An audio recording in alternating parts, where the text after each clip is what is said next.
Botticelli, it's my confidence. Botticelli and Raphael, shirts and trousers. Chennai உள்ளிட்ட தமிழ்நாட்டில் பரவலாக இன்று காலை முதல் மழை பெய்து வருகிறது.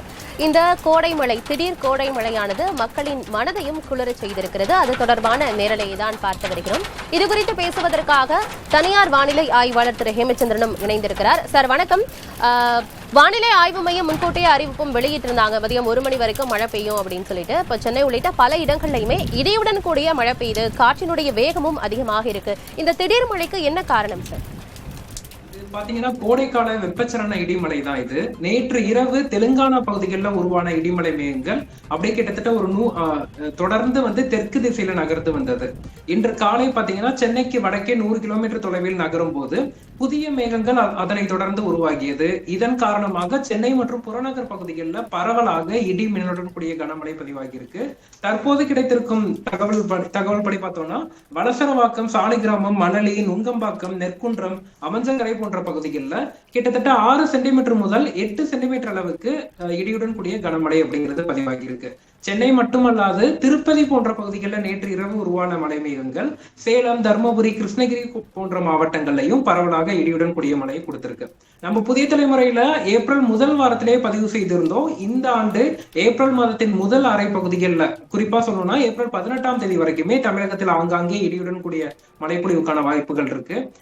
கோடையின் தாக்கம் ஏப்ரல் இறுதி நாட்கள்ல தான் அதிகரிக்கும் அப்படிங்கறத பதிவு செய்திருந்தோம். அதே போலவே கடந்த சில வாரங்களாகவே ஆங்காங்கே இடியுடன் கூடிய மழை பதிவான நிலையில தற்போது சென்னை புறநகர் பகுதிகளிலையும் பரவலாக கனமழை பதிவாகிட்டு இருக்கு. நீங்க முன்கூட்டியே சொல்லியிருந்தீங்க, ஏன்னா அந்த ஏப்ரல் பாதி மாதம் வரைக்குமே மழை இருக்கும், மீதி நாட்கள்ல வெயிலினுடைய தாக்கம் அதிகமாக இருக்கும் அப்படின்னு சொல்லியிருந்தீங்க. இப்ப அதுல ஏதாவது மாற்றம் இருக்குமா சார்? இப்ப இந்த மழையின் காரணமாக நமக்கு வெயிலின் தாக்கம் குறைவதற்கான வாய்ப்புகளோ, இந்த மழையே இன்னும் சில நாட்களுக்கு நீடிப்பதற்கான வாய்ப்புகளோ இருக்கா? இன்றைய தினம் பெய்யக்கூடிய மழையின் காரணமா இன்றும் நாளையும் சென்னை மற்றும் புறநகர் மாவட்டங்கள்ல வெயிலின் தாக்கம் சற்று குறைந்து காணப்படும். அதே வேளையில கடந்த 2 நாட்களுக்கு முன்பே நம்ம வேலூர் போன்ற பகுதிகளில் மீண்டும் 40 டிகிரி செல்சியஸ் அளவிற்கு வெப்பநிலை பதிவானதையும் பார்க்க முடிந்தது. இந்த சூழல்ல தற்போது நிலவக்கூடிய அந்த கோடை வெப்பச்சலன மழை ஏப்ரல் 18ஆம் தேதி முதல் முழுமையாக குறைய தொடங்கும் அப்படின்னு எதிர்பார்க்கப்படுது. முழுமையான வறண்ட வானிலையும் மீண்டும் வெப்பம் படிப்படியாக அதிகரிக்கும் அப்படின்னு எதிர்பார்க்கப்படுது. இதன் காரணமா ஏப்ரல் 20ஆம் தேதி முதல் தமிழக மீண்டும் வெப்பம் அதிகரிப்பதற்கும் வெப்ப அலை வீசுவதற்கும் வாய்ப்புகள் இருக்கு. வெப்ப அலை என்றால் கடந்த சில வருடங்கள் அளவிற்கு ஒரு அதீத தாக்கத்தை ஏற்படுத்தக்கூடிய அளவிற்கு அதீத வெப்பமாக இருக்காது. வேலூர், திருப்பத்தூர், கிருஷ்ணகிரி, அதே போல தருமபுரி, சென்னை மீனம்பாக்கம் போன்ற பகுதிகள் எல்லாம் 40 முதல் 41 டிகிரி செல்சியஸ் அளவிற்கு வெப்பநிலை நிலவுவதற்கான வாய்ப்புகள் இருக்கு வரக்கூடிய ஏப்ரல் 20ஆம் தேதி முதல். தமிழகத்தின் பிற மாவட்டங்கள்ல என்ன நிலை காணப்படும்? இப்ப காவிரி படுகை மாவட்டங்கள், தென் மாவட்டங்கள், மேற்கு மாவட்டங்கள்ல அங்க மழை அளவு எப்படி இருக்கும் சார்? கடந்த சில நாட்களுக்கு முன்னதாக பார்த்தோம், நம்ம டெல்டா மாவட்டங்கள், வடக்கு உள் மாவட்டங்கள், மேற்கு மாவட்டங்கள், தென் மாவட்டங்கள் என தமிழகத்தின் பரவலாக இடியுடன் கூடிய மழை பதிவானது. கடந்த 2 நாட்களாக படிப்படியாக மழை குறைந்து வரும் சூழல்ல அடுத்த 2-3 நாட்கள்ல மேலும் இந்த கோடை மழை முழுமையாக விலகும் அப்படின்னு நம்ம எதிர்பார்க்கலாம். அது அந்த மழைப்பொழிவு குறைந்து மீண்டும் வெப்பம் அதிகரித்தாலும் மே முதல் வாரத்துல, குறிப்பாக அக்னி நட்சத்திரம் என்று சொல்லக்கூடியது மே 4ஆம் தேதி தொடங்க இருக்கிறது.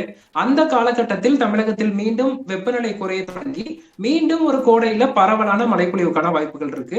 குறிப்பாக மே முதல் அரை பகுதி, மே 4ஆம் தேதி முதல் மே 15ஆம் தேதி வரையிலான காலகட்டத்துல தமிழகம் முழுவதுமே, சென்னை உட்பட தமிழகம் முழுவதுமே பரவலான மழைக்கான வாய்ப்புகள் இருக்கு. மே 14ஆம் தேதி அக்னி நட்சத்திரம் தொடங்கும். அதே போல ஏப்ரல் பாதி, அதாவது 20ஆம் தேதிக்கு பிறகு தமிழகத்துல வெப்ப அலையும் வீசும் அப்படின்ற தகவல்களையும் பதிவு பண்ணியிருக்கிறீங்க. தற்போதைய விவரங்களை வழங்கியமைக்கு நன்றி திரு Hemachandran.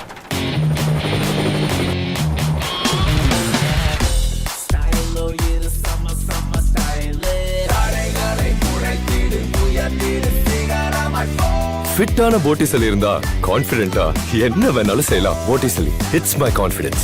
Botticelli and Raphael, shirts and trousers.